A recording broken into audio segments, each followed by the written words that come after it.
Let us go then, you and I, when the evening is spread out against the sky, like a patient etherized upon a table. Let us go through certain half-deserted streets, the muttering retreats of restless nights and one-night cheap hotels, and sawdust restaurants with oyster shells. Streets that follow like a tedious argument of insidious intent, to lead you to an overwhelming question. Oh, do not ask what it is. Let us go and make our visit. In the room, the women come and go, talking of Michelangelo.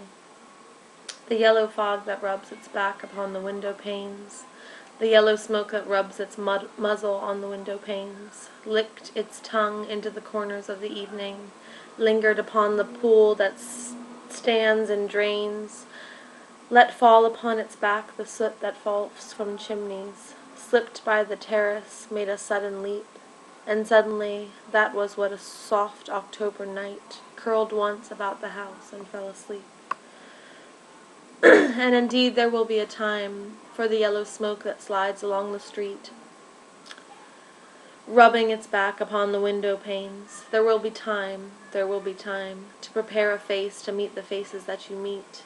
There will be time to murder and create, and time for all the works and days of hands that lift and drop a question on your plate. Time for you and time for me, and time yet for 100 indecisions, and for 100 visions and revisions before the taking of toast and tea. In the room the women come and go, talking of Michelangelo. And indeed there will be time to wonder, do I dare, and do I dare? Time to turn back and descend the stair, with a bald spot in the middle of my hair. They will say, how his hair is growing thin. My morning coat, my collar mounted firmly at my chin, my necktie rich and modest, but asserted by a simple pin. They will say, but how his arms and legs are thin. Do I dare disturb the universe? In a minute there is time for decisions and revisions, which a minute will reverse. For I have known them all already, known them all, have known the evenings, mornings, and afternoons. I have measured out my life with coffee spoons. I know the voices dying with a dying fall, beneath the music from a further room. So how should I presume? And I have known the eyes already, known them all, the eyes that fix you in a formulated phrase.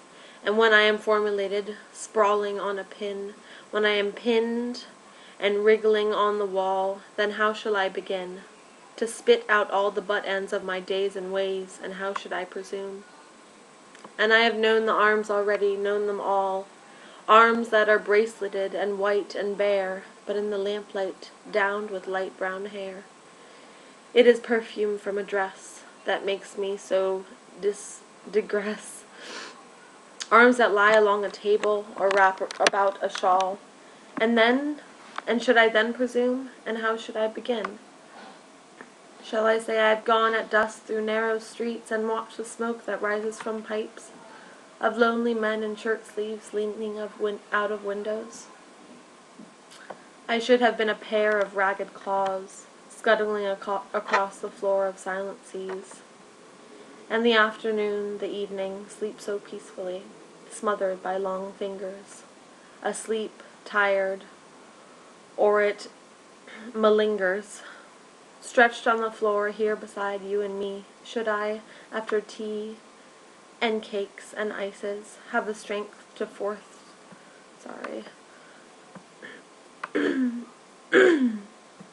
My internet just fucked everything up.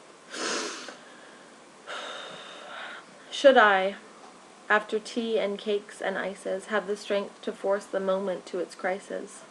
But though I have wept and fasted, wept and prayed, though I have seen my head grown slightly bald, brought in upon a platter, I am no prophet, and here's no great matter. I have seen the moment of greatness flicker, and I have seen the eternal footman hold my coat and snicker, and in short, I was afraid.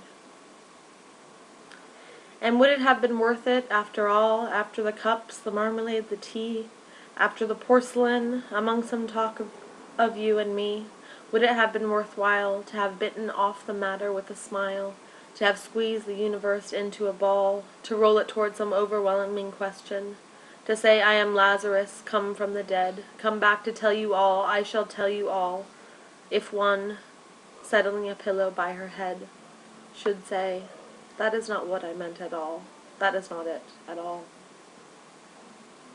And would it have been worth it, after all? Would it have been worthwhile, after the sunsets and the dooryards and the sprinkled sheets, after the novels and the teacups, after the skirts that trail along the floor, and this, and so much more? It is impossible to say just what I mean. But as if a magic lantern thrown the nerves in patterns on a screen, would it have been worthwhile, if one, settling a pillow or throwing off a shawl, and turning towards the window should say, that is not it at all, that is not what I meant at all. No, I am not Prince Hamlet, nor was meant to be. Am an attendant lord, one that will do, to swell a progress, start a scene or two, advise the prince, no doubt, an easy tool. Differential, glad to be of use, polite, cautious, and meticulous, full of high sentence, but a bit obtuse, at times indeed almost ridiculous, at times, almost, the fool. I grow old, I shall wear the bottoms of my trousers rolled. Shall I part my hair behind? Do I dare eat a peach? I shall wear white flannel trousers and walk upon the beach. I have heard the mermaids singing each to each. I do not think they will sing to me.